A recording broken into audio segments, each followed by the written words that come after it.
ऋडमो वच्छायाडम्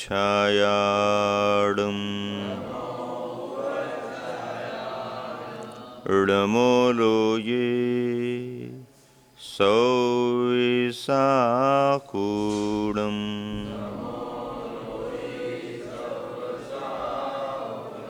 पंच परमेष्टि भगवान की, अहिंसा परमो धर्म की, देवादिदेव 1008 श्री शांतिनाथ भगवान की, अध्यात्म शिरोमणि आचार्य कुंद कुंद महाराज की, गुरुवर आचार्य श्री विद्यासागर जी महाराज की जय।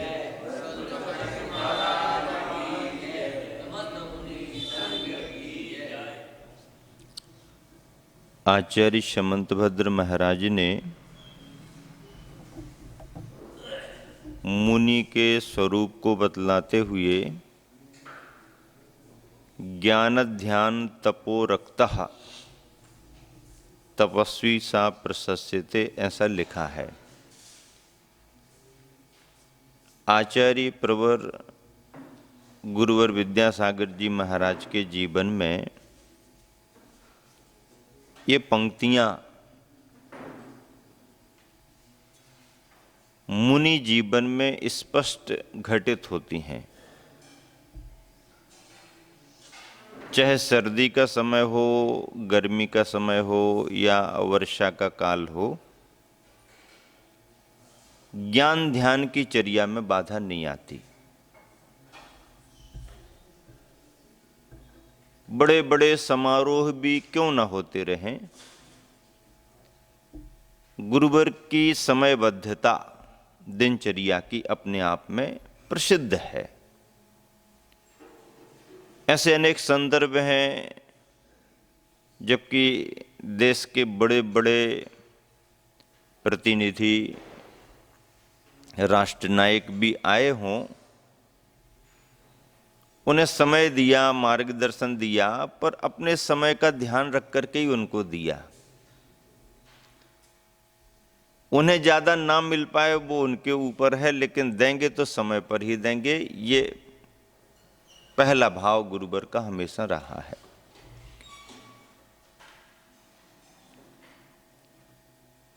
और इसलिए लगभग आचार्य श्री क्षेत्रों को पसंद करते हैं। महानगरों में संघ के पहुंचने में स्थितियां कुछ इस तरह भिन्न बनती हैं कि शहरी कोलाहल मिलता है, भीड़ भरा वातावरण शहरों में रहता ही है, दिनचर्या में उतनी निराकुलता प्रशस्तता नहीं आ पाती है। किसी महानगर में कोई कुछ ऐसा विशेष स्थान मिल जाए तो फिर महानगर जैसा नहीं लगता है, वो एक अपना सुरक्षित स्थान हो जाता है, वहाँ धर्म ध्यान अच्छा हो जाता। पर महानगरों में कंजस्टेड वातावरण, तंग गलियां आदि आदि, इसलिए प्रारंभ से ही आचार्य श्री महानगरों को टालते रहते हैं। फिर भी बीच बीच में सभी को लाभ देने के भाव से, क्योंकि जन सामान्य बार बार और सब जगह नहीं पहुंच पाता है, तो नगरों में आचार्य श्री का प्रवेश होता है, आचार्य श्री सानिध्य देते हैं। इंदौर महानगर से भी समाज गुरुवर के चरणों में बहुत वर्षों से प्रयासरत रही है। संघ में जब मैं था तब से मैं देखता आ रहा था कि हर वर्ष लगभग इंदौर का प्रतिनिधि मंडल गुरुवर को निवेदन करने आते ही थे, गुरुदेव इंदौर पधारो, इंदौर पधारो, मार्गदर्शन देते, आशीर्वाद देते, लेकिन उस तरफ कदम बढ़े नहीं। 1999 के इस वर्ष में नेमावर में विराजमान रहने पर उम्मीदें बढ़ी थीं, प्रयास बहुत किए गर्मी में, लेकिन स्पष्ट संकेत न मिलने के कारण समाज निराश तो होती ही है। पर जैसे ही गुरुवर का विहार चातुर्मास स्थापना के ठीक 4 दिन पहले 11 की तिथि में खाते गांव की ओर हुआ, तो खाते गांव वाले तो ये अंदाज लगा रहे थे कि इतना लंबा प्रवास हो गया है, इसलिए दिन 2 दिन 4 दिन को खाते गांव आएंगे और फिर बाद में नेमावर जाएंगे। तैयारियां नेमावर में हो चुकी हैं। आचार्य श्री कुछ और लक्ष्य लेकर के निकले। हलचल इंदौर तक पहुंची, आसपास के इलाकों में पहुंच गई। बारिश शुरू हो गई थी। खाते गांव में पहुंचते ही आहारचर्या संपन्न हुई। सामयिक को बैठने के पहले पहले बारिश बहुत तेज हो रही थी। खाते गांव वालों ने यही भाव प्रकट किया, गुरुदेव बारिश बहुत हो रही है, नेमावर को आपकी बहुत ज़रूरत भी है। 2-4 दिन खाते गांव में ही आपका प्रवास हो और फिर नेमावर चल करके स्थापना होगी। आचार्य श्री मुस्कुराते रहे। अंदाज ये लग गया लोगों को कि आचार्य श्री अब वापस नेमावर जाने वाले नहीं है। संघस्थ महाराजों ने संकेत दे दिया कि आचार्य श्री का विहार लंबा है और संभवतः इंदौर की ओर निकलेंगे। तो ऐसा सोचकर, सुनकर, समझकर समाज भावुक तो होती है। निवेदन भी किया।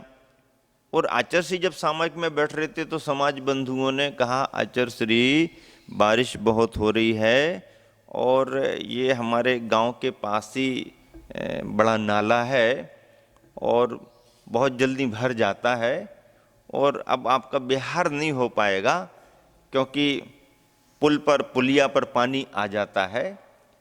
तो हम तो चाहते हैं कि आपका प्रवास यहीं पर हो, चातुर्मास नेमावर में हो। और गुरुदेव कहने लगे, नहीं नहीं नहीं, वो बहुत लाभ दे दिया। तो बोले, आचार्य श्री हम लोग तो माला फेरने के लिए बैठ रहे हैं मंदिर में कि बारिश तो हो ही रही है, पुल पर पानी आ जाए ताकि आपका विहार ही ना हो। अब ऐसा कह दिया। आचार्य श्री ने सुन भी लिया। स्वाभाविक चिंता का विषय बनता है, एक लक्ष्य लेकर के आगे बढ़े और जैसा ये लोग कह रहे हैं कि यहाँ जरा भी बारिश होती है नाला भर जाता है और पानी जल्दी आ जाता है ऊपर।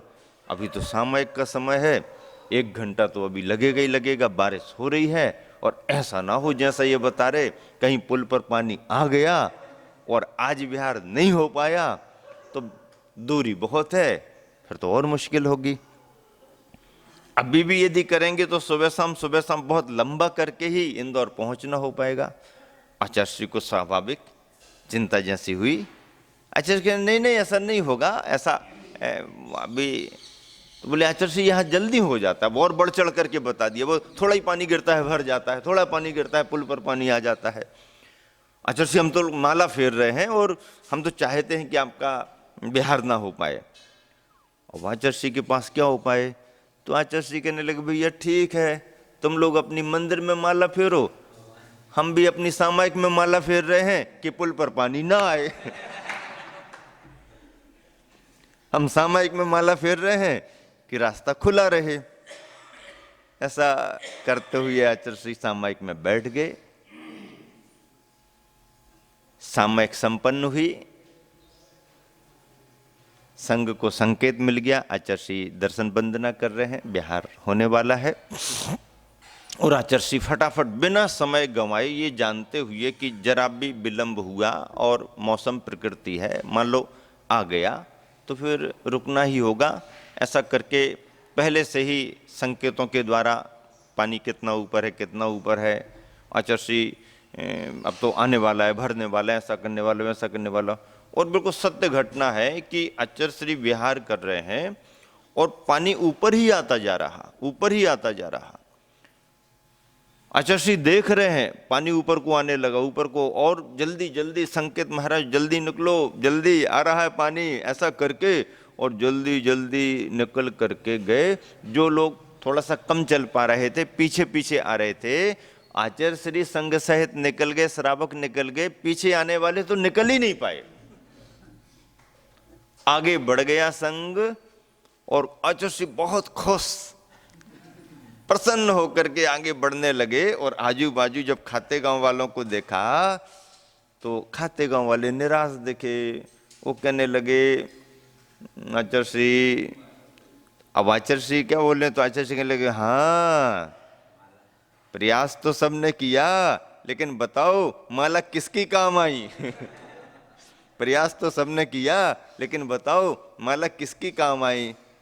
अब श्रावक क्या बोले, लेकिन एक व्यवहार में एक आचार्य का जो भाव हो सकता है, संघ को यथा समय यथा अनुकूल व्यवहार कराना, वो स्वभाव में था। और उसी कारण से आचार्य ने कहा कि भाई ठीक है, आप लोग तो माला फेर रहे हो, लेकिन हम भी माला फेरते हैं। पानी का प्रवाह तो था ही, भर गया। और एक बार भर जाने के बाद 2-4-6 घंटे तो फिर रुकना होता है, यानी एक टाइम निकलने का मतलब है 2 टाइम निकल जाते हैं। इस तरीके से आचार्य वहाँ से आगे बढ़े, बिहार हुआ, और समय कम था लेकिन लक्ष्य को लेकर के आगे बढ़ रहे थे। तो सुबह शाम करते हुए ठीक चतुर्दशी की तिथि में आचार्य का महानगर इंदौर में प्रवेश हो गया। 14 की तिथि थी, प्रवेश हो गया। महानगर में तो चातुर्मास करने का ऐसा कोई भाव नहीं था, क्योंकि महानगरों में उतनी अनुकूलता बनती नहीं है। और खास करके आचार्य से जब कभी भी कोई भी उनके लिए या संघ के लिए निवेदन करता है कि चतुर्मास हमारे नगर को दे दो, तो आचार्य ज़्यादा कोई बातें पूछते नहीं हैं। संघों के चतुर्मास कराना हो या आचार्य की कभी चर्चा आती, ज़्यादा कुछ पूछते ही नहीं। तुम्हारे यहाँ कितना बड़ा प्रबंध है, कितनी बड़ी समाज है, भवन है कि नहीं है, धर्मशाला है कि नहीं, ऐसा ज़्यादा पूछते नहीं। लेकिन 2 बातें अवश्य पूछते हैं। पहली बात तो तुम्हारे गांव में कुएं वगैरह बराबर पानी वानी रहता है कि नहीं रहता, क्योंकि संघ की चर्या में आचार्य ने ये बात अभी तक बराबर बना करके रखी है। जो अन्य संघों में थोड़ा सा हट करके भी काम होने लगा, लेकिन आचार्य ने इस बात को बराबर जोर देके कि जीवानी की वास्तविकता तो कुएं से पानी निकालने में ही होती है। भले ही पुराने वाले बड़े बड़े कुएं हों या उनका पानी खराब हो गया हो, वाटर लेवल डाउन हो गया हो, तो उन कुओं के पानी को छोड़ दो, नए कुएं तैयार कर लें। और भी यदि वाटर लेवल डाउन होने से ऐसे कुएं तैयार नहीं होते हैं, तो फिर आप बोर के कुएं तैयार कर लो, गहरे तक चले जाते हैं, शुद्ध पानी निकलता है। आप उसमें अपना एक जो छोटी सी बाल्टी बकेट बना लो, उसको अपने पाइप जैसा बना करके हाथ से भी रस्सी से निकालो, जीवानी होती रहती है। या नहीं है तो बारिश का पानी स्टोर करके अपना रखो, टाका बना करके रखो, कैसे भी हो, लेकिन पानी को आराम से निकालें और जीवानी यथा स्थान होती रहे। ये भाव आचार्य का शुरू से रहा, और यही मूल विधि एक श्रावक की है, और उसी विधि से ही साधु की निर्दोष आहारचर्या हो पाती है। मशीनों से पानी जो निकाला जाता है, पानी घर्षित होता है, एयर प्रेशर से लिफ्ट होता है, अनछना पानी ही इतना घर्षित हो जाता है कि छानने की औपचारिकता मात्र रहती है, लेकिन अहिंसा जैसी जीव दया का उसमें धर्म नहीं पल पाता है। इन बातों को ध्यान में रख करके आचार्य इन सबको करके और जीवानी का क्रम बना के रखते। तो कहीं भी कोई चर्चा आती है संघों आदि की, हाँ तुम्हारे यहाँ पानी है, पानी प्रदूषित नहीं देना, पानी प्रदूषण वाला है तो उसका उपयोग नहीं करना, लेकिन नए सिरे से हम ऐसा कह करके इस व्यवस्था को टाल नहीं सकते कि आज वर्तमान में कुएं खराब हो गए। खराब तो तुम्हारे मकान भी हो गए, तो फिर मकान ठीक करते कि नहीं करते? कुएं खराब हो गए, कुएं ठीक करो, उसमें पानी कम आने लगा, पानी निकलता नहीं है, लोग उपयोग नहीं करते। विद्युत बिजली आने से सब साधन मशीनी हो गए, तो पानी खराब होने लगे, कचरे डलने लगे। उन कुओं को छोड़ के यदि जिनमें से पानी निरंतर निकलता रहता है, मशीनों से पानी निकलता है, तो उसकी प्रकृति अच्छी बनी रहती है, उन पानी का उपयोग करते रहो। नहीं है तो दूसरे तरीके के, अब तो और ऐसा आ गया कि आप बोर कराओ और जीवानी यंत्र लगा लो। जीवानी यंत्र केवल आपकी बाल्टी ही आएगी जाएगी, पानी को कुछ नहीं करना। बाल्टी चलेगी, पानी भर गया, मशीन चालू कर दो, बाल्टी ऊपर आ गई, पानी निकाल लो, बाल्टी को फिर मशीन चालू करके नीचे कर दो। मतलब जितना मशीन का उपयोग होगा वो केवल बाल्टी को ऊपर नीचे करने में होगा, पानी में उसका कुछ नहीं है। जीव दया का काम पूरा होता है जीवाणी यंत्र के माध्यम से। इस तरह एक तो ये बात पूछते हैं आचार्य, और दूसरी बात पूछते हैं, जंगल जाने की जगह मिलेगी कि नहीं। इस पर लोगों का ध्यान कम जाता है और लोग इसको कुछ महत्व ही नहीं देना चाहते। लेकिन आचार्य श्री कहते हैं कि जिन ग्राम नगरों में बाहर जंगल जाने की जगह नहीं, वहाँ पर साधु संघ को ले जा करके क्या करोगे? जैसे तुम अपने घरों में अपने व्यवस्था से रहते हो, ऐसे ही धर्मशाला में महाराज जियों को, माता जियों को व्यवस्था से बनाए रखोगे, ये चर्या में जमता नहीं है। इसलिए जिन ग्राम नगरों में नेचुरल स्वाभाविक शुद्धि की व्यवस्थाएं नहीं रहीं या असुविधामय रहीं, उन ग्राम नगरों ने जगह ले ले करके बाउंड्री खड़ी कर दी, समाज की प्रॉपर्टी बना ली, और जब संघ आते हैं उपयोग हो जाता। ऐसा ना होने से बड़ी बड़ी समाजों को चतुर्मास मिलने बंद हो गए। अब चतुर्मास नहीं होंगे, संघ आएंगे जाएंगे नहीं, तो धर्म ध्यान कैसे होगा समाज का? तो ये फार्मूला अपनाया गया और आसपास ही बस्ती के आसपास जगह ले ले करके बाउंड्री वाल खड़ी कर दी, गेट लगा दिया, और जब जरूरत है सो ठीक है, नहीं है तो अपनी समाज की प्रॉपर्टी दूसरा सामान अमान रखे रहने दो। ऐसा करने से समाजों को लाभ मिलने लगा। और सब जगह जहाँ जहाँ हुए आपने बागीदोरा में भी एक अच्छा ऐसा कार्य किया है।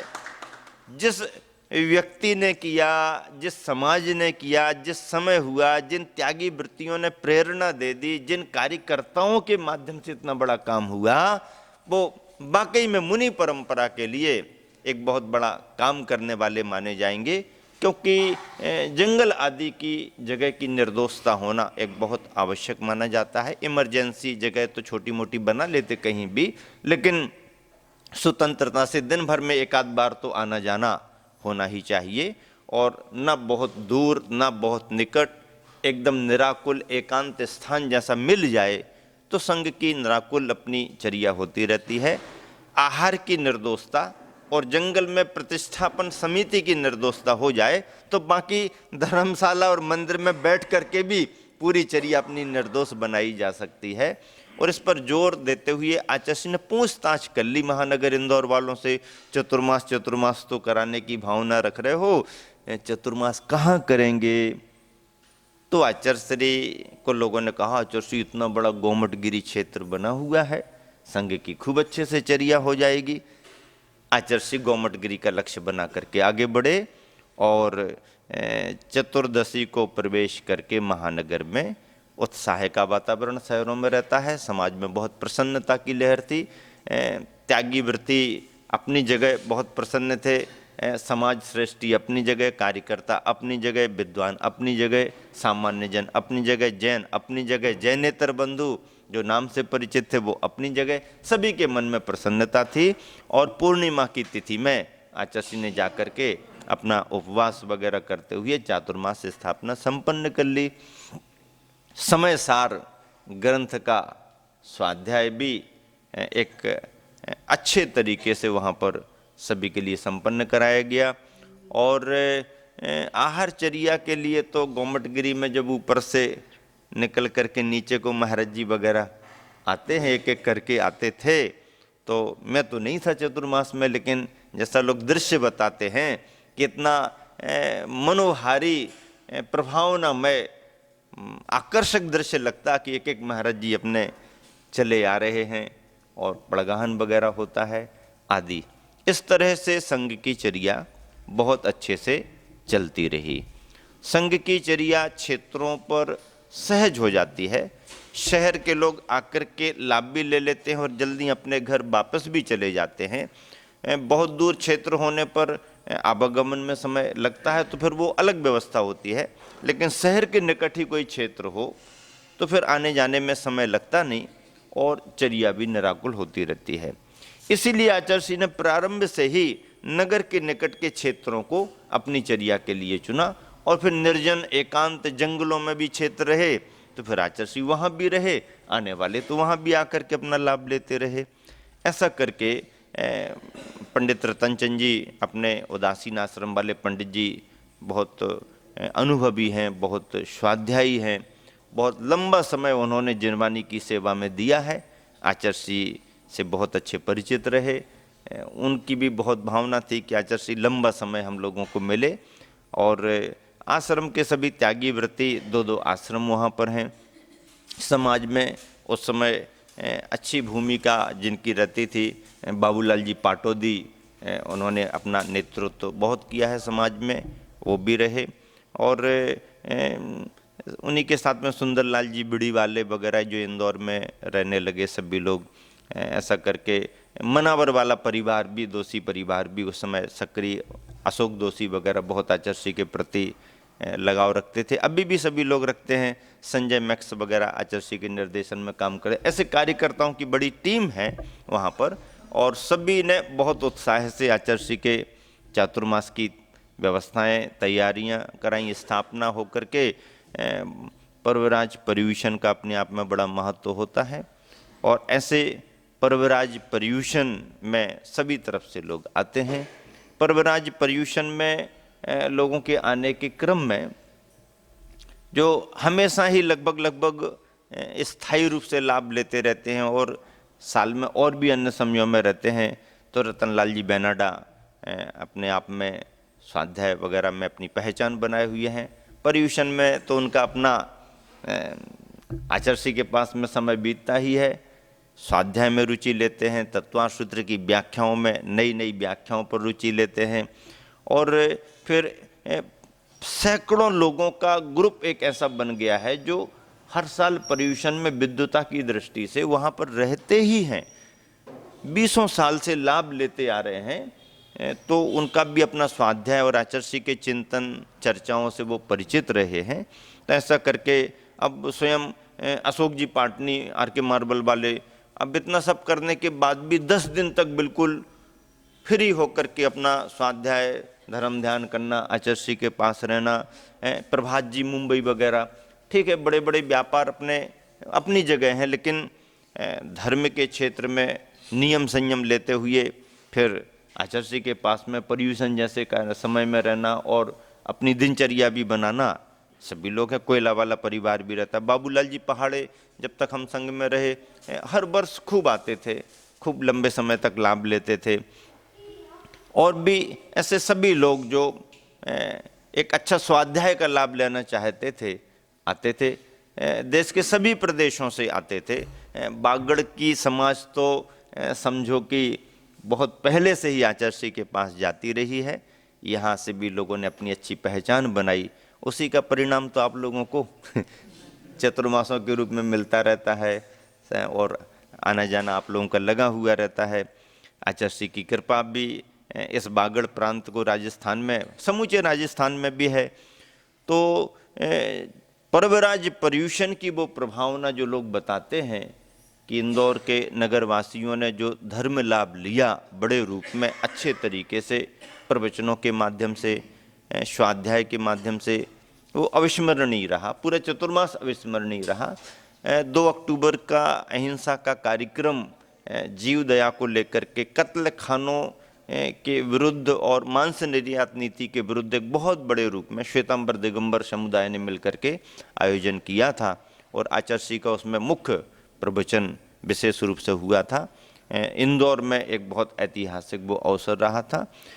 चतुर्मास के बाद में एक विधान शहर में लोगों ने बहुत बड़े रूप में संपन्न कराया था, और गोमटगिरी का अपना आनंद अलग था, लेकिन नगर में होने वाले विधान का आनंद एक विशेष समाज को रहा, उपलब्धि परक रहा।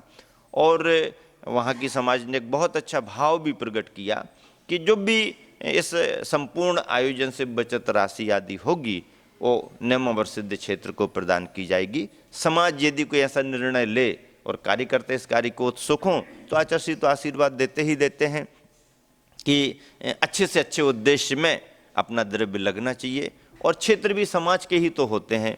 इस तरह से आचार्य का प्रवास और भी अनेक संस्मरणों को लेकर के, प्रसंगों को लेकर के, विशेष रूप से उस समय राजनीतिक माहौल भी बहुत उसमें चल रहा था। अटल बिहारी वाजपेयी उस समय के प्रधानमंत्री थे। सुमित्रा महाजन इंदौर की लोकसभा से सांसद थीं उस समय। उनके मन में भाव आया कि प्राइम मिनिस्टर को भी गुरुवर का आशीर्वाद दिलाया जाए, क्योंकि वो इंदौर से काफ़ी परिचित हो गई थी आचार्य से। और तो उन्होंने भी अपना संपर्क बना करके अटल जी को आचार्य के बारे में बहुत परिचय दिया। अटल जी का भी मन हुआ कि एक बार गुरुवर का आशीर्वाद लिया जाए, और देश काल की परिस्थितियां भी वैसी थीं और उनको ऐसे समय में आशीर्वाद की भी बहुत ज़रूरत थी। कारगिल का थोड़ा सा अघोषित युद्ध जैसा हो चुका था, उसमें अटल जी ने बहुत साहस से देश की रक्षा करके एक बहुत बड़ा आदर्श उदाहरण प्रस्तुत किया था। ऐसा करके उनके मन में था कि राष्ट्र रक्षा भी होना चाहिए, और चुनाव का भी समय आने वाला था, तो गुरुवर का आशीर्वाद भी लेना चाहिए। सुमित्रा महाजन उनको लेकर के ही समय निश्चित हो गया। प्रोटोकॉल में जो कार्यक्रम बना वो इतना कार्यक्रम बन के आया कि प्राइम मिनिस्टर जी आएंगे और आचार्य श्री जहाँ भी विराजमान हैं उस कक्ष में जाएंगे, आशीर्वाद लेंगे, चर्चा करेंगे, और बिना किसी कोई कार्यक्रम को किए सामान्य से आचार्य का उद्बोधन लेकर के और उनका वापस जाना हो जाएगा। प्रोटोकॉल में इतना ही था। आचार्य को भी बहुत बड़े ऐसे किसी कार्यक्रम में व्यस्त होने की भावना नहीं थी, लेकिन एक योग्य व्यक्ति को मार्गदर्शन देना और आ रहे हैं आशीर्वाद लेने तो कुछ परामर्श देना, जीव दया आदि को लेकर के आचार्य के मन में भाव था। दोपहर के पश्चात उनके आने का समय सुनिश्चित हुआ, सायंकाल के समय थोड़ा सा 4-5 के बीच में, तो ऐसा समय था। आचार्य ने पूछा कि अटल जी आएंगे तो बाहुबली भगवान की प्रतिमा के भी दर्शन कराओ उनको, इतनी बड़ी प्रतिमा है गोमटगिरी में, तो दर्शन कराने का उनका प्रोग्राम होना चाहिए। तो बताया गया अधिकारियों के द्वारा, कार्यकर्ताओं के द्वारा कि आचार्य उसमें तो नहीं है, तो फिर वो वहाँ नहीं जाएंगे क्या? यदि इसमें नहीं लिखा है तो उस तरफ वो नहीं जाएंगे। तो आचार्य को लगा कि ये क्षेत्र पर आए और हमारे पास आकर के चले जाएं और बाहुबली के चरणों में ना जाएं। तो देखो, एक आचार्य को भगवान की प्रतिमा के प्रति या अपने जिन परंपरा के प्रति, वीतराग आयतनों के प्रति कितना अनुराग भाव रहता है और कितना बहुमान रहता है। तो आचार्य कहने लगी ये तो अधूरा अधूरा लगेगा, हमारे पास आकर के चले जाएंगे, इसका कोई रास्ता निकालो। बोले आचार्य ये कार्यक्रम बन चुका है और अब इसमें कुछ परिवर्तन नहीं हो सकता, कुछ परिवर्तन नहीं हो सकता। आचार्य परिवर्तन तो कुछ नहीं हो सकता, अब समय भी नहीं बचा है, परिवर्तन हो सकता है। आचार्य कैसे करे परिवर्तन हो सकता? वो बाहुबली का दर्शन करेंगे। आचार्य कैसे, हम लोग तो कुछ बोल नहीं सकते, अधिकारियों ने तो मना कर दिया कि अब समय नहीं है और इसमें चेंज नहीं हो सकता है। तो आचार्य कहने लगे इसका रास्ता हम निकाल लेंगे, इसका रास्ता हम निकाल लेंगे। क्या रास्ता निकालेंगे? नहीं वो अभी नहीं बताते, हम रास्ता निकाल लेंगे। लेकिन अटल जी को बाहुबली के दर्शन तो हम गोमटगिरी पर आए और हमारे ही दर्शन करके चले जाएं, नहीं बाहुबली के भी दर्शन करेंगे। आचार्य रास्ता तो कुछ नहीं है, अब आप बोले हम रास्ता निकाल लेंगे। और हुआ ये कि उनका जैसे ही आने का समय हुआ और मालूम चल गया कि इंदौर महानगर में आ गए और आपकी तरफ आने ही वाले हैं, तो आचार्य झटपट खड़े हुए और बोले चलो बाहुबली के यहाँ ही बैठते हम। आचार्य श्री जा करके बाहुबली भगवान के दर्शन करके और वहीं पाटा लगा दिया झटपट। बोले हम यहीं बैठते हैं, अब यहीं पर आएंगे वो। और जैसे आना हुआ, बताया गया कि गुरुदेव वहां पर विराजमान है। तो गुरुदेव के पास तो जाना ही है ना, अब कक्ष से और मंदिर के परिसर से क्या लेना देना। आचार्य वहां विराजमान है, बस वो सीधे सीधे आए और आचार्य को देख के मुस्कुराने लगे। आचार्य ने संकेत कर दिया था कि पहले श्रीफल दे के बाहुबली को वहां चढ़वाना, फिर ले आना। और हुआ वही, कार्यकर्ताओं ने पहले भगवान फिर गुरुदेव, प्रभु और गुरु। और ऐसा दृश्य वहां का था कि जब वह वंदना करके आचार्य श्री के पास आए तो इतने भाव विह्वल होकर के हाथ जोड़ करके ऐसे खड़े रहे। पढ़े लिखे थे, देश दुनिया का अनुभव था, ऐसे दिगंबर मुनि गुरु आचार्य कहाँ मिलते हैं। तो इस तरह से भारतीय परंपरा को जानते, भारतीय संस्कृति को जानते, बहुत भावुक और प्रसन्न होकर के उन्होंने आशीर्वाद के लिए निवेदन किया, श्रीफल अर्पण किया। आचार्य श्री ने मुस्कुरा के भी दिया। और जिस समय आचार्य श्री आशीर्वाद दे रहे थे उस समय का दृश्य ऐसा सुहावना कि प्रभु की प्रतिमा तो खड़ी है, यहाँ पर दिगंबर गुरु विराजमान हैं और एक देश का प्रधानमंत्री राष्ट्र नायक हाथ जोड़ करके खड़ा है, यहाँ राष्ट्र नायक खड़ा है और ढलते सूरज की रोशनी आकर के दोनों को प्रकाशित कर रही है। एक जगह गुरुवर विराजमान है और एक जगह राष्ट्र नायक आशीर्वाद मांग रहा है। ऐसा दृश्य जो लोग दूर दूर से देख रहे थे, बड़ा सुहावना हुआ। ऐसे प्रसंग में भी आचार्य श्री ने कितनी बड़ी अपनी परंपरा के बहुमान को ध्यान में रखा कि हमारे पास आए तो कोई बड़ी बात नहीं, लेकिन आकर के जो प्राचीन संस्कृति हमारी प्रतिमाओं की है साक्षात दर्शन करें। तो वैसे भी उन्होंने पहले तो कई बार किया होगा, लेकिन यहाँ भी करें। और जब आशीर्वाद दे दिया आचार्य श्री ने और अब चर्चा करनी है, तो चर्चा तो खुले में होती नहीं है। फिर आचार्य श्री खड़े हुए और अटल जी को इशारा करते हुए बोले अब चर्चा अंदर से होगी, चलो अटल जी आ जाओ पीछे पीछे। ऐसा करके आचार्य श्री आगे बढ़ गए, पीछे पीछे गए। फिर कक्ष में बैठ करके चर्चाएं वगैरह हुई, संबोधन हुआ आदि आदि। तो मुझे जब सुनने को ये मिला तो मैंने कहा देखो ये आचार्यों की दूरदर्शिता होती है।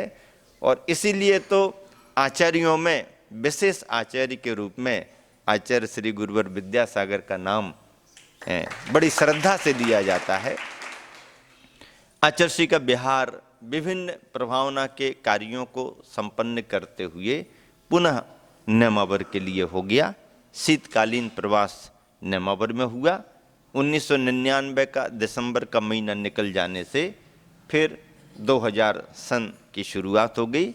और ऐसे ही भावना भाते हुए गुरुवर का लाभ लेने के भाव से जैन समाज के एक मूर्धन्य विद्वान पंडित दरबारी लाल जी कोठिया, न्यायाचारी, न्याय के क्षेत्र में बहुत अच्छी विद्वता थी उनकी, और वो अपनी उम्र को देख करके अस्वस्थता को महसूस करते हुए आचार्य श्री से पहले से ही परिचित थे और चरणों में आए। उनके परिवारीजन उनको लेकर के आए। आचार्य श्री ने उनके स्वास्थ्य आदि की जानकारी ली और मार्गदर्शन दिया और कहा कि पंडित जी संलेखना की भावना तो आपकी अच्छी है, पर संलेखना विद्वानों की नहीं होती है, संलेखना तो वृत्तियों की होती है। क्या संलेखना विद्वानों की नहीं होती, संलेखना तो वृत्तियों की होती है। अब विद्वान यदि वृत्ति बन जाए तो विद्वान वृत्ति की संलेखना हो सकती है, और विद्वान ना भी हो, अंगूठा छाप भी हो और यदि वृत्ति बन जाता है तो उसकी भी संलेखना हो जाती है। संलेखना जो शब्द आता है वह संयमी बनने पर आता है। चाहे अनुव्रतों को अंगीकार करे, चाहे महाव्रतों को अंगीकार करे, इन व्रतों को अंगीकार किए बगैर किसी के मरण को समाधि मरण नहीं कहा जा सकता। ये शास्त्र का वचन है। उसके पुण्य के योग से शांति के साथ भावपूर्वक अच्छे से मरण भी यदि हो जाएगा तो उसको शांति का शुभ मरण तो कह सकते हैं, शुभ, पर समाधि मरण नहीं कह सकते हैं, क्योंकि समाधि वृत्ति बनने के बाद होती है। ऐसे अनेक भव्य जीव पुण्यात्मा होते हैं जो अपने घर परिवार में रहते रहते वृत्ति नहीं बन पाते हैं, लेकिन कुछ उनका पुण्य का उदय भी ऐसा रहता है कि उनको नमोकार सुनाने वाले, स्वाध्याय कराने वाले, और उनका अपना खुद का भाव ऐसा रहता है कि अपने जैनी गृहस्थ के योग्य चर्या करते हुए, धर्म पर श्रद्धा करते हुए, शांति सद्भावना से उनका अंत होता है। तो इस अंत को भी कई लोग समाधि मरण कह देते हैं, लेकिन इसको समाधि मरण नहीं कहा जाता, इसको शुभ मरण कहा जाता है। समाधि मरण तो तब माना जाता है जब वह वृत्ति बने, व्रतों को अंगीकार करे। और व्रतों को अंगीकार करने में कम से कम दूसरी प्रतिमा के व्रत तो 12 व्रत के रूप में होना ही चाहिए। तो पंडित जी को संकेत दिया, समाधि मरण की भावना तो है, लेकिन वृत्ति बनना पड़ेगा, तभी संभव है। पंडित जी ने भी कहा कि महाराज अब शरीर की स्थिति ये है, अब बाकी तो कुछ कर नहीं सकते, लेकिन इसमें जितना संभव हो सकेगा मैं करूंगा। आचार्य ने उन्हें आशीर्वाद प्रदान किया। 26 दिसंबर की तारीख में वो गुरुवर के चरणों में पहुंचे थे और उन्होंने व्रत वगैरह धारण कर लिए, मार्गदर्शन लेकर के 9 प्रतिमा के व्रत उन्होंने, 9वीं प्रतिमा के व्रत गुरुवर से धारण किए। 1-2 प्रतिमा की बात नहीं, 7 प्रतिमा नहीं, 9वीं प्रतिमा के व्रत उन्होंने धारण किए। आचार्य ने क्रम बताया, संलेखना शुरू हुई और कम समय में ही 3 जनवरी 2000 को उनकी दोपहर को 3:50 पर संलेखना संपन्न हो गई। मतलब एक बहुत बड़ा पुण्य का उदय उनका जाग गया कि उस अवस्था में जाकर के शरण मिल गई गुरुवर की, और उनका पुण्य उदय में आया कि ऐसे सिद्ध क्षेत्र पर मुनि संघ के ऐसे वातावरण में, और उनका बहुत अच्छे से समाधि मरण हुआ। ये उनका विशेष पुण्य का योग रहा। विभिन्न स्थानों पर विहार करते हुए आचार्य शीतकाल वगैरह बिताते हुए, और अब आगे बढ़ते हैं। इसके क्रम में एक संदर्भ छूट गया है जो यहीं पर जोड़ देना भी ठीक रहेगा, क्योंकि आगे बढ़ गए तो पीछे का छूट ही जाएगा। सन 1900 समझ लीजिए कि 98 के बाद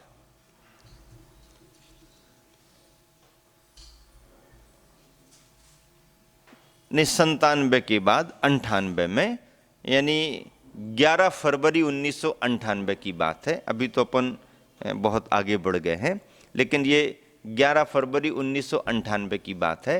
नियमावर में जब चतुर्मास आचार्य का संपन्न हो चुका था 1997 में, तत्पश्चात बिहार हुआ और शीतकालीन अपना समय बिताते हुए आचार्य श्री फरवरी के माह में सिद्ध क्षेत्र मुक्तागिरी जी में विराजमान थे।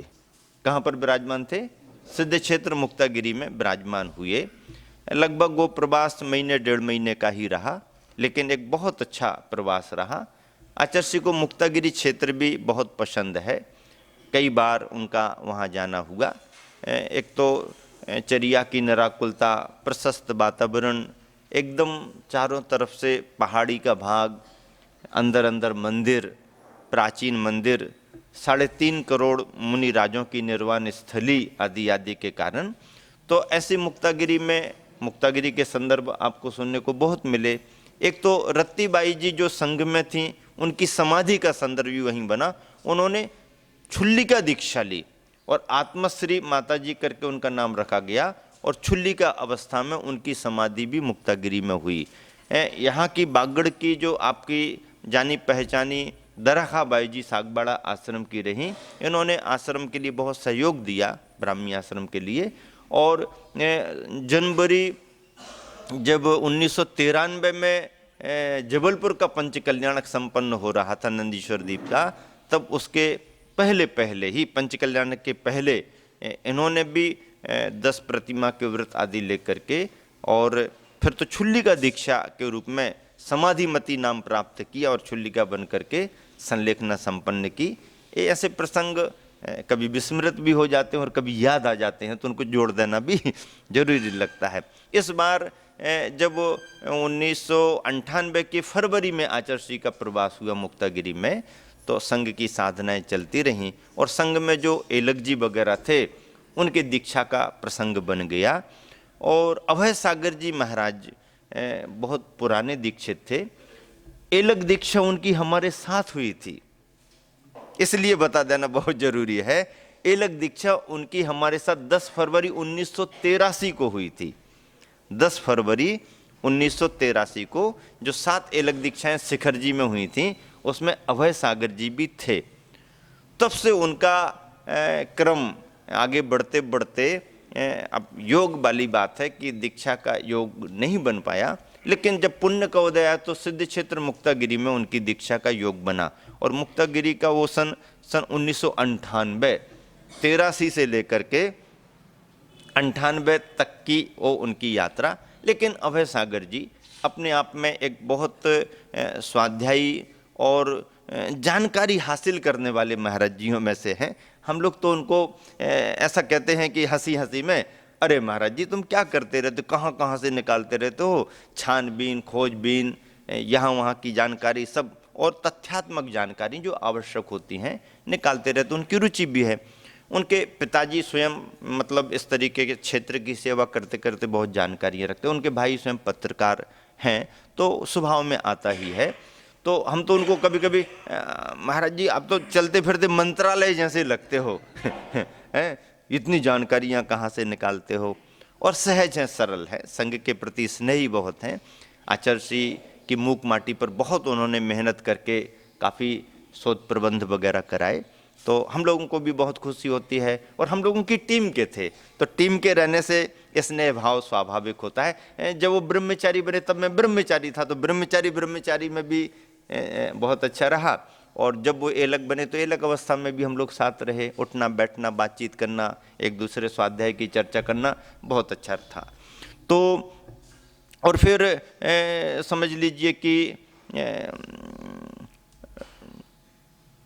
जानकारियों के रूप में स्वाभाविक है उनको दक्षता है, और अपने संघ में वो बराबर ऐसा कार्य करते रहे। आचार्य श्री भी उनके अपनी योग्यता का मार्गदर्शन के रूप में मार्गदर्शन भी देते रहे, लाभ भी लेते रहे। और अभी भी वो अपने संघ के साथ में, अभी इस बरस तो अभी विदिशा में चातुर्मास चल रहा है उनका अरहंती विहार में, अभी बड़ा विधान भी वहाँ संपन्न हुआ है। अभय सागर जी महाराज जी, प्रभात सागर जी महाराज जी और पूज्य सागर जी महाराज जी, तीनों महाराज जी हैं। तो हम लोग बहुत साथ में रहे। तो जब मुझे समाचार मिला कि अभय सागर जी की दीक्षा हो रही है तो बहुत प्रसन्नता हुई कि चलो अब अपनी टीम में सम्मिलित होने वाले हैं। अभय सागर जी को आदि लेकर के अभय सागर जी, अक्षय सागर जी, प्रशस्त सागर जी, पुराण सागर जी, प्रयोग सागर, प्रबोध सागर, प्रणम्य सागर, प्रभात सागर और अंतिम चंद्र सागर जी। चंद्र सागर जी महाराज जी जबलपुर से हैं और काफ़ी हम लोगों के साथ भी रहे जब, हाँ प्रणम्य सागर जी के साथ यहाँ पर आए होंगे तो आप लोग भी परिचित रहे। तो इस तरह से माघ शुक्ला पूर्णिमा को इन सभी महाराज जियों की मुनि दीक्षाएं संपन्न हुई। आचार्य श्री के कर कमलों से 11 फरवरी 1998 को सिद्ध क्षेत्र मुक्तागिरी में इन सभी महाराजों को दीक्षा प्रदान की गई। तो ऐसा मुक्तागिरी क्षेत्र बीच में याद आ गया है। लेकिन इस बार नेमावर से जब आचार्य श्री का विहार हुआ तो विहार करते करते करते करते आचार्य श्री विभिन्न स्थानों से होकर के सन 2000 के ग्रीष्मकालीन प्रवास और चतुर्मास के रूप में सर्वोदय क्षेत्र अमरकंटक में विराजमान हुए। सन 2000 का चातुर्मास आचार्य श्री का अमरकंटक में रहा। उस वर्ष हम लोग सन 2000 में 1999 का चातुर्मास भोजपुर का संपन्न करके वहाँ के मूल नायक भगवान शांतिनाथ प्रभु हैं, गुरुवर का आशीर्वाद मार्गदर्शन पाकर पंडित गुलाबचंद जी पुष्प प्रतिष्ठाचारी के निर्देशन में मूर्ति का जीर्णोद्धार कार्य कराया, लेपन कार्य। पुरातत्व से असुविधाएं तो थीं वहाँ पर, और इतनी बड़ी सिटी, महानगर, कैपिटल, राजधानी, पैलेस भोपाल पास में है, कहीं से कोई भी असुविधाएं आ सकती। लेकिन इस तरीके से गोपनीय तरीके से काम हुआ कि किसी को पता भी नहीं लगा, और शिल्पी ने बहुत अच्छे तरीके से उस काम को किया प्रतिष्ठाचार्य के निर्देशन में। और लघु प्रतिष्ठा के रूप में 3 दिन की प्रतिष्ठा के रूप में मूर्ति का संपन्न हुआ कार्य, पंचकल्याण के रूप में बिहार किया। चौक भोपाल में शीतकालीन प्रवास किया और वहाँ पर बहुत बड़ा रत्नात्रय विधान आयोजित था। उसमें सानिध्य देकर के धर्म की प्रभावना बढ़ाते हुए गुरुवर आचार्य श्री के निर्देश से सांची में पंचकल्याण का आयोजित था। सांची विदिशा के निकट है, ऐतिहासिक स्थल है। वहाँ पर एक दिगंबर जैन मंदिर बना, पहले मंदिर ही नहीं था, जैन मंदिर नहीं था, और जैन अजैन तो वहाँ आते रहते थे। तो समाज के मन में भाव आया कि कम से कम जैन मंदिर भी होना चाहिए। कुछ पाबंदियाँ भी रहती हैं, पहाड़ी से कितनी दूर तक बना सकते, नहीं बना सकते। वहाँ के जो समाज बंधु थे वो थोड़ा सा सक्रिय रहे, और उनका सटल भी ऐसा रहा कि जगह मिल गई और मंदिर बना। उस मंदिर के पंचकल्याणक प्रतिष्ठा को आचार्य श्री ने हम लोगों को भेजा।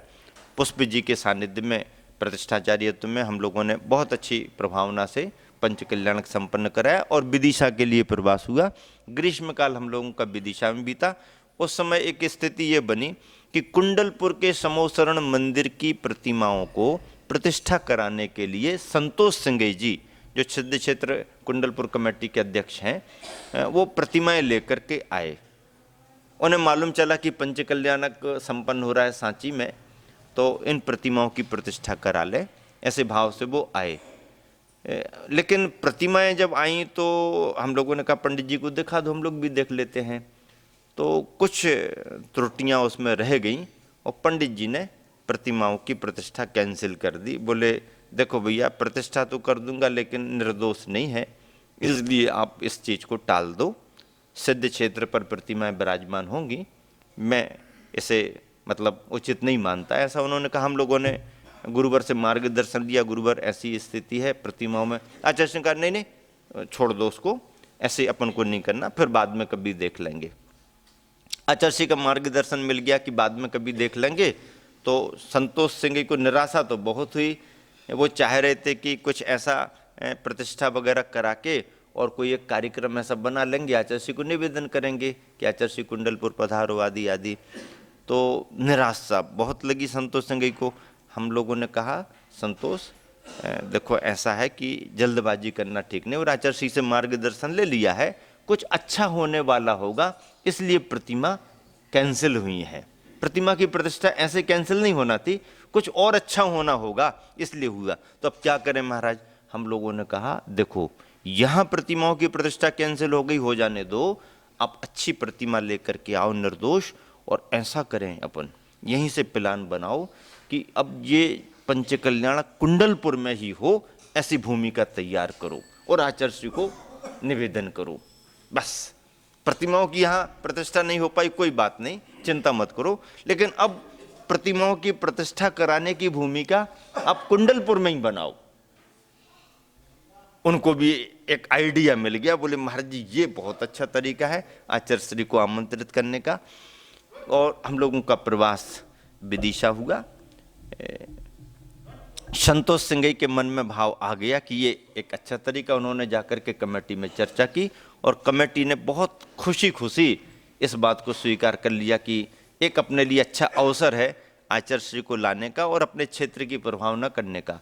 उस समय आचार्य श्री को इसलिए भी लाना जरूरी लग रहा था इन लोगों को, क्योंकि बहुत सारे लोगों ने बिना सोचे बिना समझे अनर्गल प्रलाप के रूप में बड़े बाबा की प्रतिमा को लेकर के भी बहुत सारी चर्चाएं करना शुरू कर दी थी कि प्रतिमा में ऐसा हो गया, प्रतिमा में वैसा हो गया, ऐसा आदि आदि करके, और कमेटी वाले ध्यान नहीं दे रहे हैं। हालांकि इसकी सच्चाई ऐसी कुछ नहीं है, और ऐसा होता है कि आपस में किसी की किसी से नहीं जमती है। इस कमेटी में वो रहे, उस कमेटी में वो रहे, उनके समय ये काम नहीं हो पाया, इनके समय ये हो रहा है। ये मुख्य मुद्दे रहते हैं, लेकिन ये गौन कर दिए जाते और बाहर की कुछ बातें जोड़ ली जाती। ऐसा कुछ पुराने समय का रहा होगा, जिसके चलते आपस में संतुष्टि ना हो पाई हो और ऐसे प्रसंग बना लिए गए। तो प्रतिमा और क्षेत्र को लेकर के कुछ चर्चाएं आने लगीं। उसमें कोई और उत्सुक हो गए, और किन्हीं ने संस्कृति के विरुद्ध ऐसा काम हो रहा है ऐसा भी प्रचार प्रसार करना शुरू कर दिया। तो ये वातावरण था। ऐसे वातावरण में समाज के सामने सच्चाई रखना भी बहुत जरूरी है, और समाज के सामने सच्चाई रखने के लिए क्षेत्र पर एक बड़ा आयोजन होना भी बहुत जरूरी है। तो बिन चर्चा किए ही सबको जानकारी मिल जाएगी। इस उद्देश्य से सिद्ध क्षेत्र कुंडलपुर में ये भूमिका बन गई कि अब अपन को एक छोटा समोसरण मंदिर का पंच कल्याणक का रूप दे करके और गुरुवर को आमंत्रित करना है। अमरकंटक में जाकर के चतुर्मास में कमेटी ने निवेदन किया। उस वर्ष आचर्षि का चतुर्मास अमरकंटक में हो रहा था और हम लोगों का चतुर्मास ग्रीष्म काल के बाद विदिशा शहर के निकट ही पहाड़ी में उदयगिरी स्थान है, पहाड़ी भाग। तो उदयगिरी में एक मूर्त रूप परिकल्पना शीतल धाम की चल रही थी, तो वहाँ हम लोगों का चातुर्मास स्थापित हुआ। बराबर समाज लाभ लेती रही, आचर्षि के पास आती जाती रही। विदिशा के हृदय मोहन जी अपने आप में एक बहुत अच्छे मतलब पार्टी के नेताओं के रूप में हैं, गुरुवर के प्रति बहुत समर्पित भी वो हैं। तो उन्होंने भी बहुत प्रयास किया कि ये आयोजन बड़ी सफलतापूर्वक संपन्न हो। जो भी उस समय सरकार थी उस सरकार को भी सूचित किया गया, यहाँ तक कि मुख्यमंत्री दिग्विजय सिंह को भी ये सूचित किया गया कि आयोजन होगा तो आपको उसकी पूरी देखरेख करनी है। और जब हम लोगों से चर्चा की कमेटी वालों ने, तो हमने कहा कि ऐसे ये लोग बंधते नहीं हैं, तो गुरुवर का आशीर्वाद लेकर के इनको महोत्सव नायक बना दो कि महोत्सव के नायक आप ही हो और नाम आपका निश्चित कर दिया है। तो अपने आप ये लोग उत्सुक हो जाते हैं। आचर्षि का आशीर्वाद लेकर के कमेटी ने महोत्सव नायक के रूप में उन्हीं को निश्चित कर दिया और बाकी सभी को आमंत्रित किया। उस समय महावीर भाई, राज्यपाल जी महावीर भाई थे, तो ये सभी विशेष से आमंत्रित हुए।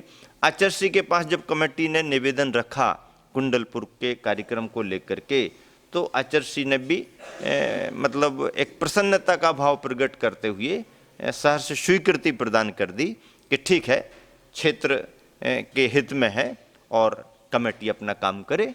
आचर्षि आपका बिहार कब होगा, क्या होगा, अभी इसके बारे में कुछ नहीं कहते, आप अपनी तैयारी करो, तारीख तो निश्चित करो ना। अभी तो आयोजन के लिए हमने आशीर्वाद दिया, तारीख तो निश्चित करो ना, तारीख वारीख निश्चित होगी तो देखेंगे। आश्वस्त हो गई कमेटी और कमेटी वालों ने सभी तरफ ध्यान रखते हुए फिर फरवरी का महीना चुना और फरवरी के महीने को एक ऐसा मान करके कि इस तरीके से कार्यक्रम अच्छा रहेगा मौसम के हिसाब से, तो ये सभी चर्चाएं हुई। और ऐसा करते हुए मैं समझता हूँ कि आचर्षि के मन में क्या आया क्या नहीं आया, कमेटी को एक अच्छा अवसर मिल गया था। और ये अभी चतुर्मास ही चल रहा है, चतुर्मास में आचर्षि ने आशीर्वाद प्रदान कर दिया, कमेटी अपनी तैयारियों में लगी। छोटा मोटा कार्यक्रम नहीं था, कार्यक्रम बहुत बड़ा था। सन 2000 व्यतीत होकर के सन 2001 प्रारंभ हो रहा था और यहाँ पर इनकी बैठकों पर बैठक मूर्त रूप देने में 2-4 महीने लगते हैं। बड़ी संयोजना के साथ सिद्ध क्षेत्र कुंडलपुर की कमेटी ने, सिंगई संतोष कुमार जी अध्यक्ष थे उस समय और अपनी पूरी टीम उनकी थी, इटोरिया जी, भागचंद जी करके ऐसे थे, वो भी बहुत सक्रिय उसमें रहे, बीरे सेठ भी बहुत सक्रिय रहे और दमोह के सभी लोग सक्रिय रहे। इन्होंने बहुत भागा दौड़ी करके भोपाल और दिल्ली ऐसे बहुत काम मतलब चातुर्मास की संयोजना में किए। और एक आवश्यक भी बिंदु था क्योंकि कुंडलपुर के बड़े बाबा भले ही कुंडलपुर में विराजमान थे, लेकिन श्रद्धा के केंद्र तो समूची दिगंबर समाज के थे, समूची जैन समाज के लिए वो आदर्श थे। और ऐसे कुंडलपुर के बड़े बाबा पर अफवाहें भी उस समय चल रही थीं। ये अफवाहें छोटी वाली थीं, इससे बड़ी वाली अफवाहों की चर्चा अपन और आगे आने वाले समय में करेंगे। लेकिन प्रारंभ कहाँ से हुआ, कैसा हुआ और व्यक्ति अपने मन के दुराभावों को, दुराग्रहों को छल के माध्यम से कैसा रूप लेकर के प्रस्तुत करता है, ये कहानियाँ सब जगह सुनने को मिल जाती हैं। देश दुनिया में असंयमी स्वार्थी लोगों का इतिहास इसी से रंगा हुआ है, लेकिन सच्चाई तो सच्चाई होती है, तो सच्चाई फिर उजागर होता भी है।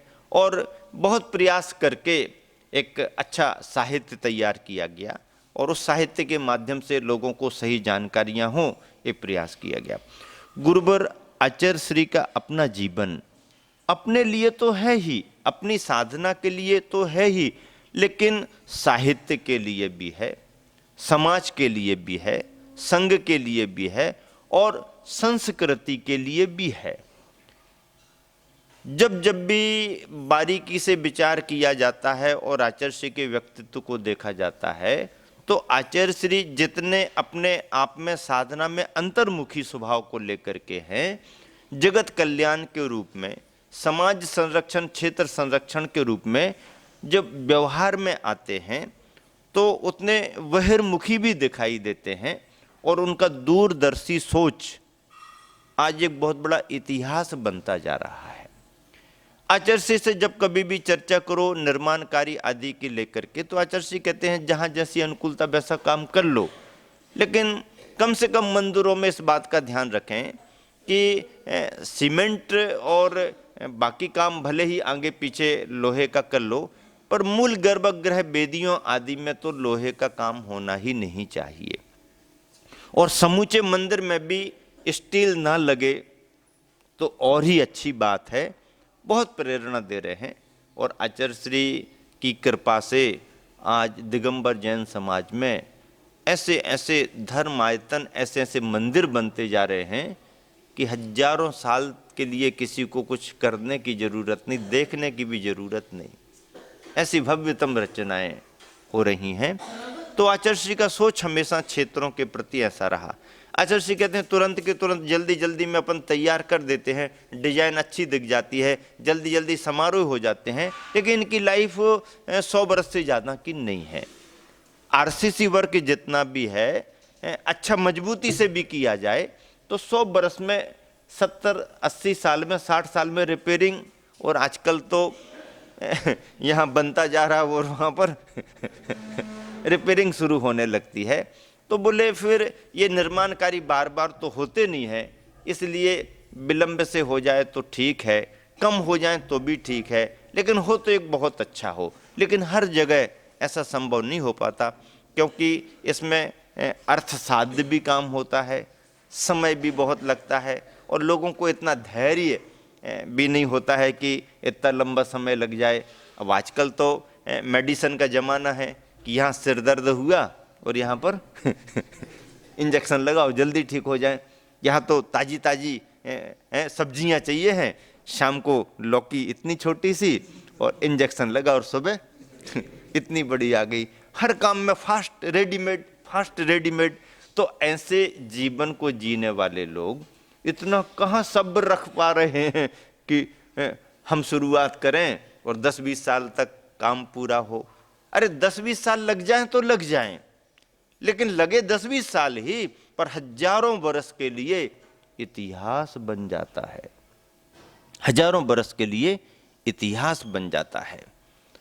और ऐसा इतिहास बनाने का भाव नहीं, बल्कि संस्कृति को ऐतिहासिक बनाने का भाव गुरुवर के मन में प्रारंभ से रहा है।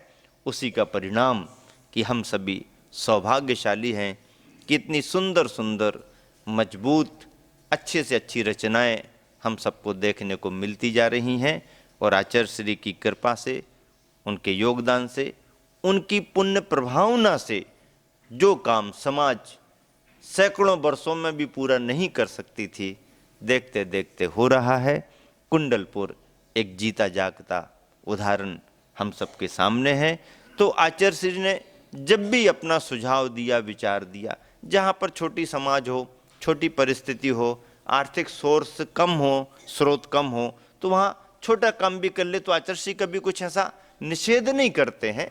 ठीक है, समाज की जैसी व्यवस्था है, साधन ही उनके पास में ज़्यादा नहीं है, तो वो क्या करें, ठीक है, धर्मायतन बना लिया, प्रतिमा विराजमान कर ली, पूजा पाठ तो शुरू हो गया, ऐसा कह के प्रोत्साहित भी करते हैं, प्रशंसा भी करते हैं। लेकिन जहाँ पर साधन है और व्यक्ति यदि इसे अच्छा समझता है, तो ऐसे कार्यों को और ही अच्छे तरीके से प्रोत्साहित करते हैं।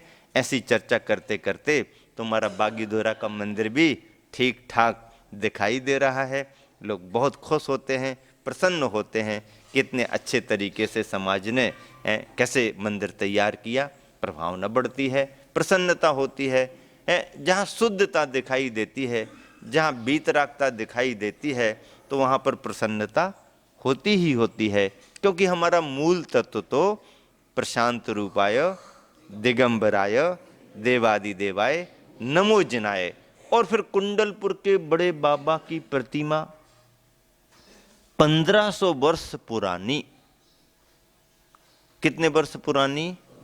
1500 वर्ष पुरानी। बाहुबली भगवान का इतिहास 1000 वर्ष, और 1981 में 1000 वर्ष पूरे हुए थे, और 1981 से लेकर के 2018 तक इतने वर्ष और। लेकिन बड़े बाबा की प्रतिमा का इतिहास, जिस समय सन 2001 में पहला महामस्तकाभिषेक हुआ था, बड़े आयोजन के रूप में पंच कल्याणक प्रतिष्ठा संपन्न करते हुए, तब 1500 वर्ष संपन्न हो चुके थे। आचार्य श्री कई बार बड़े बाबा की प्रतिमा की प्रशंसा करते रहते हैं, और 1976 से जब से आचार्य श्री ने दर्शन किए हैं, आचार्य श्री कहीं भी रहें, बड़े बाबा उनके पास रहते हैं। आचार्य श्री कहीं रहें, आचार्य श्री एक जगह तो रह नहीं सकते ना, बड़े बाबा एक जगह रह सकते हैं लेकिन आचार्य श्री एक जगह नहीं रह सकते ना, क्योंकि मुनि जीवन है, आचार्य का जीवन है, तो उसमें तो विहार होते रहते हैं। तो आचार्य श्री विहार करते करते भले भी कहीं रहें, भले कहीं रहें आचार्य श्री, लेकिन बड़े बाबा उनके पास ही रहते हैं, और आचार्य श्री का मन बड़े बाबा के चरणों में ही रहता है। उनकी भावना प्रारंभ से रही कि इतनी बड़ी प्रतिमा, इतनी मनोज्ञ प्रतिमा, और जगह को लेकर के बहुत असुविधाएं लोगों को रहीं। पुरातत्व की दृष्टि से महत्व तो था ही, लेकिन भूकंप से जो असुविधाएं पैदा हुई, उसकी वजह से आचार्य श्री ने सब विचार करना शुरू किया था। अभी तो विचार ही शुरू हुआ, और चर्चाओं पर चर्चाएं, अफवाहों पर अफवाहें फैलने लगी। विचार ही होने में वैज्ञानिकों ने आकर के परामर्श दिए, पुरातत्ववेत्ताओं ने आकर के परामर्श दिए, आचार्य श्री ने स्वयं सारी बात को समझा, देखा, तय किया कि इसी जगह बड़े बाबा रहेंगे तो प्रतिमा सुरक्षित नहीं रहेगी, क्योंकि भूकंप के झटकों से दीवारें में क्रैक आ चुके थे। हम लोगों ने खुद आंखों से देखा। आचार्य श्री ने कई बार कहा कमेटी को कि भैया देखो, अभी संभालने का समय है। ठीक है, ऊपर का शिखर गुंबद मजबूत था, अच्छा दिख रहा था, लेकिन दीवारें पुरानी होने से क्रैक आ गए उसमें। सामने सामने का पहाड़ क्षरण को प्राप्त हो रहा, क्षरण को प्राप्त हो रहा, कटता जा रहा पानी के बहाव से, कैसे सुरक्षा होगी इत्यादि प्रकार से चिंता करना। गृहस्थों का, कमेटियों का काम तो होता ही होता है, मुनि आचार्यों का भी काम होता है, और यह चिंता करना, यह चिंतन करना भी गुरुओं का धर्म ध्यान माना जाता है। इसी विचार पर केंद्रित होते हुए गुरुवर ने बड़े बाबा को कुछ अच्छी जगह पर कुछ अच्छा काम हो ऐसा भाव करना शुरू किया। लेकिन अकेले भाव करने से कार्य की सिद्धि नहीं होती है, कार्य की सिद्धि के लिए साधना की भी जरूरत पड़ती है। तो आचार्य श्री अंतरंग में बहुत बड़ी साधना बड़े बाबा की प्रतिमा के लिए करते रहे, और आगे क्या होता कैसे होता है, तो अब 2000 का सन चतुर्मास के रूप में पूरा हो रहा है, और 2001 के आते आते क्या कैसा होता है इसकी चर्चा कल करेंगे। और कल का दिन इस संत शिरोमणि प्रवचन माला का अंतिम दिन होगा, क्योंकि 10वां दिन रहेगा, तो यह सीरीज भी 10 दिन के रूप में समापन कर दी जाएगी। कल के दिन आप सबको बड़े बाबा कुंडलपुर और उस समय की परिस्थितियां और कैसा क्या कार्यक्रम बना आदि की चर्चा, विशेष रूप से जो जिज्ञासा पूरे देश को उस समय रही थी, समाज में रहती है, आंखों देखा हाल है, टेलीकास्ट, डायरेक्ट टेलीकास्ट आपको बताएंगे। महावीर भगवान की